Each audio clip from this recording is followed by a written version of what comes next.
morning kabayan, this is Teen Yap. So today meron tayong bagong listing newly built house here at the Orchard, Dasmariñas, Cavite. So this one is a single detached house. But before we start our open house tour for today, don't forget to follow me on my social media accounts and subscribe to my YouTube channel para lagi kayo updated sa upcoming pa nating house tour videos.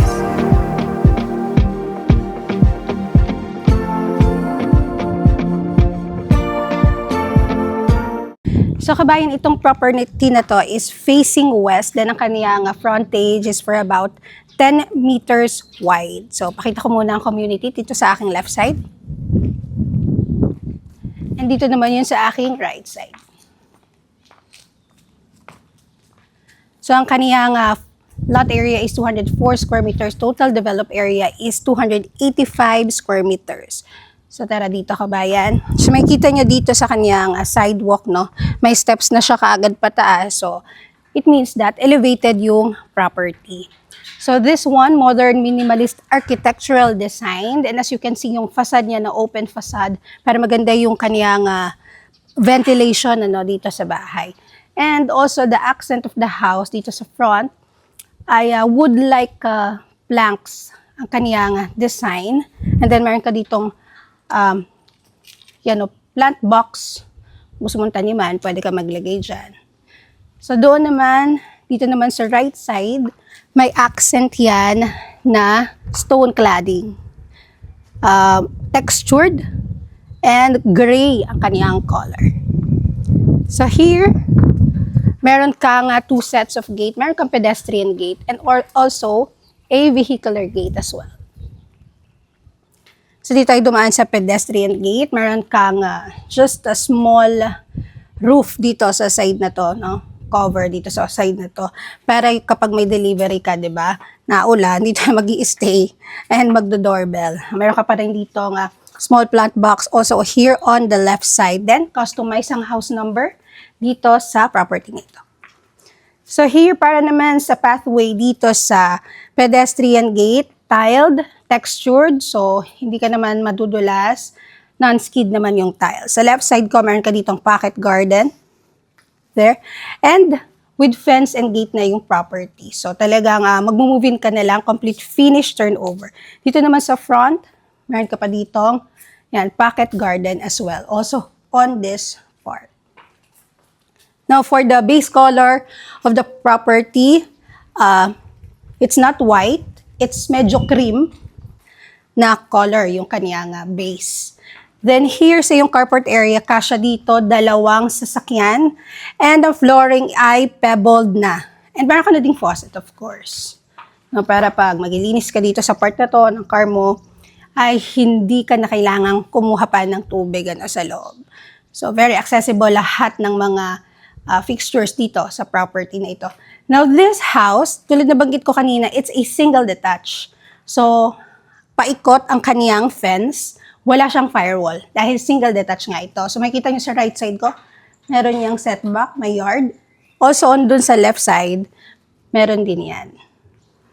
Okay, pero pupuntahan naman natin yan mamaya. So pakita ko na talagang ikutin natin ito para makita nyo na single detached siya. So dito muna tayo. So meron kang steps pataas, also pebbled ang flooring for the height. So 5'2" dahil naka heels ako.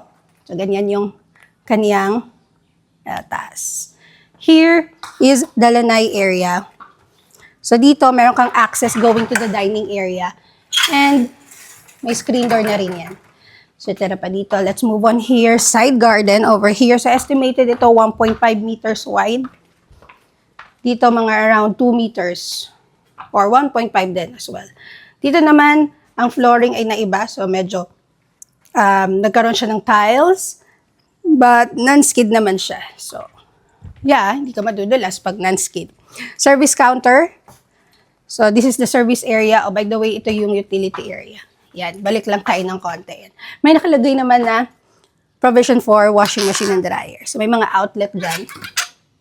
May nakaabang na.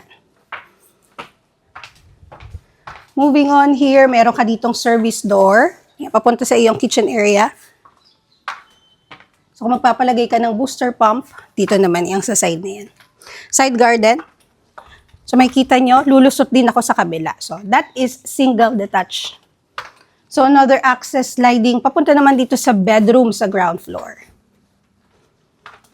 Here's more side garden. Kung plantito-plantita ka, okay na okay sa itong property na ito.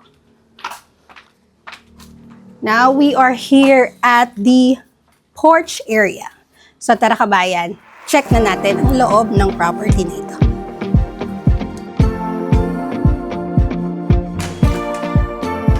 So here at the main entrance door, so pakita ko muna ang features niya. So naka-smart lock na yan. And the solid wood yan, kabayan. And yung height niya ganyan. Oh. So makikita niyo talaga na high ceiling itong property na ito. So here, this will be the foyer. Yan. And steps patas dito sa living area. Tiles na ginamit is 60 by 60 ang tiles. And then, you have a huge windows, sliding, with screen window na din as well. Then on this side ay cornered window. So to fix yan. As well as this one, fixed window din. Also pin lights, no? Kapag moving na kayo, kasama na yan. Then open layout concept ito. This area is the dining area. Kasha hanggang 10 seaters kasha. So ito yung pinakita ko sa inyo kanina na sliding door. Papunta naman sa lanay area yan.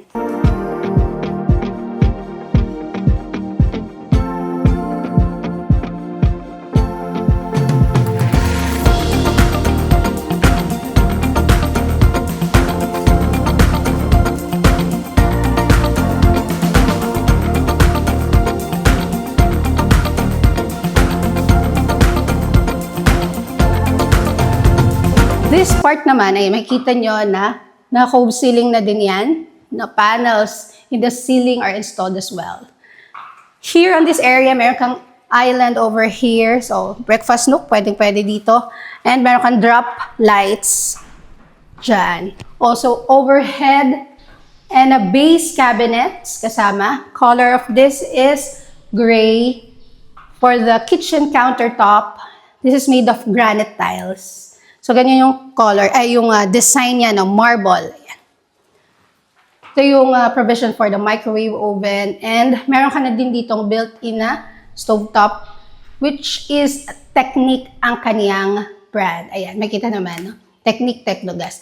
Now, for the backsplash here at the kitchen area, so ganyan yung design niya, mga small squares. Now, moving on this side is your double bowl kitchen sink made up of quartz stone.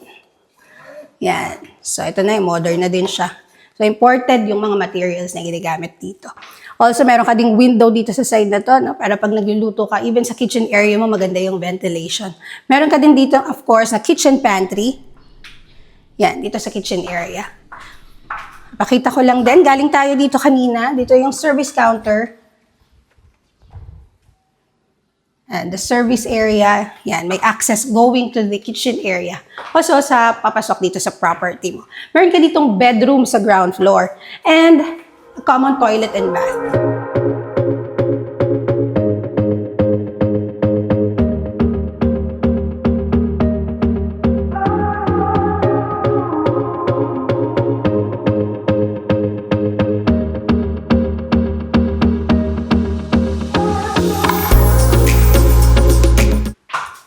So, dito naman sa iyong common toilet and bath, yan yung color niya. I mean, yan yung kaniyang design. May padahon-dahon. Textured, pero glossy siya. Then, ayan, meron ka ding shower enclosure. Para naman sa shower mo, ganito siya. Yan, telephone shower. Meron kang wall niche and may awning window. So, even sa toilet and bath, may ventilation, di ba? And meron kang bedroom dito sa ground floor. The base color is, again, para siyang off-white. Di siya sobrang white, para pagka-off-white. Ito yung kaninang door na pinakita ko. Doon galing tayo sa kabilang side. Sliding door with screen door na din yan. Now, here, kasha dito. Queen size bed, kasha dito sa bedroom, sa ground floor. Pakita ko na rin din itong vanity area and itong built-in cabinet. So, ganyan yung pinaka-wardrobe mo. So, on this side, no, aside doon sa sliding door na yan. Meron ka pa ditong awning window na may screen na din. Diba? So, yan. So, tara, i-check na natin ang second floor.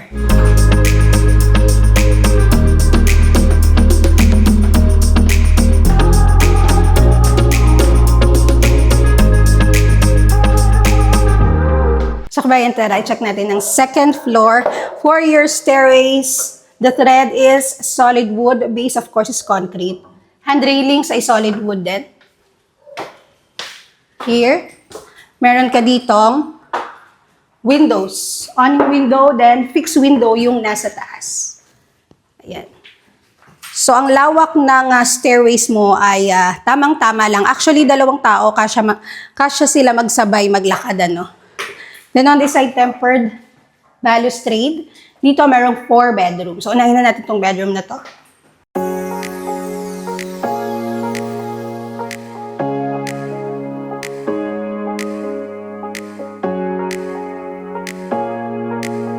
Dito sa first bedroom, spacious. Actually, kasya pa din ng queen size bed.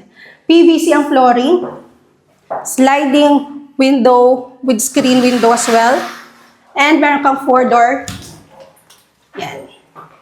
A built-in cabinet. There.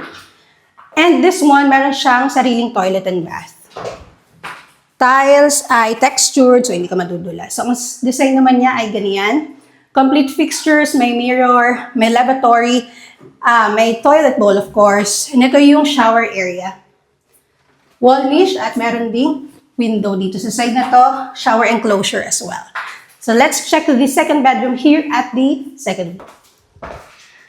So dito ang second bedroom. Dito kasya pa din queen size bed, no? Spacious siya. Malaki yung window, malaki pa din windows, sliding window. And then, also, this one is an awning window. Meron kang 5-door built-in cabinet. So, every bedroom may provision for split-type aircon, by the way. So, yun yung butas. Diyan mo yung provision niya for the aircon. Vanity area as well. Then, para dun sa 2 bedrooms, yung pinuntahan ko kanina and this one, meron yung common toilet and bath. So, ito yun. Now, for the common toilet and bath, ganyan naman, may pagka-light green ang kaniyang accent na tiles. Complete fixtures din. Telephone shower. Yan. Awning window and wall niche. So, let's move on to the third bedroom.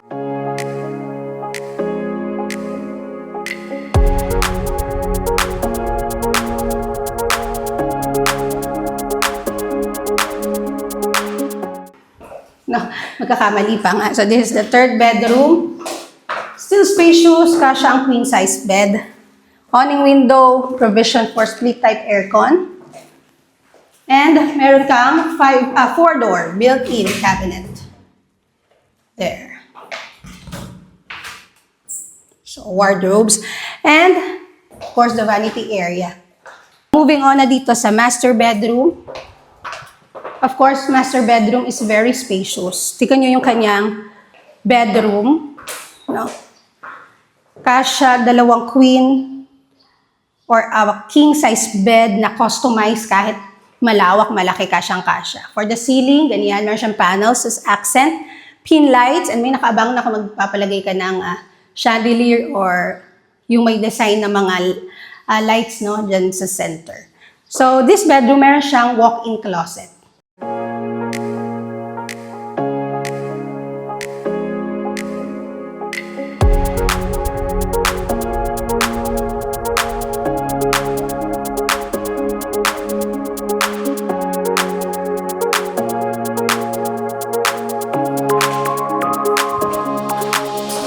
So, for this one naman, meron itong 6-door na built-in cabinet. There. Yan, buksan natin isa-isa para makita nyo. Yan. There. So, spacious. Hindi na kayo mag-aagawan, no? Sa damay. Pero kung mabitin po, pwede mo pang customize ito. Then, meron kang shelves as the vanity area. Yan. Of course, may drawer yan. And a suite also with toilet and bath.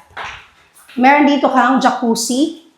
So, iba naman yung accent ng kaniyang toilet and bath. So every toilet and bath, may kanya-kanya siyang personality. Shower enclosure here. Ito naman yung shower niya. Fixed shower and then may telephone na kasama. Accent ay glossy ang tile. So ito yung pinaka-accent niya. Okay, so masarap. And wall niche here. Okay, toilet bowl. Meron ka pa din ditong awning window. Then dito naman yung mirror mo, yung napapalit-palitan ng lights, no? Lavatory sink there. And also, meron ka pa dong fixed windows. Ang ganda ng pasok ng natural light and ventilation. So here at the master bedroom, accessible ang balcony. So for the provision, by the way, andito yung provision niya. For the split type aircon. Cornered window, then meron kang awning window also on that side. Dito, sliding door with screen, syempre. Tempered glass. High quality ang pinaka-balustrade ng iyong balcony. Then stainless steel ang railings niya. Yan. More spaces here. Pwede ka maglagay ng small tables dito. No? Small table, chairs. Yan. So, ayun na nga. At meron pa nga ditong, ayan, wall lamp sa labas. Outdoor wall lamp. So, kabayan, kung interested ka at nagustuhan mo itong property na ito, mag-schedule ka na ng viewing. Meron na lang ditong few units na available. This is Tin Yap, your Kabayan Broker. Thank you for watching.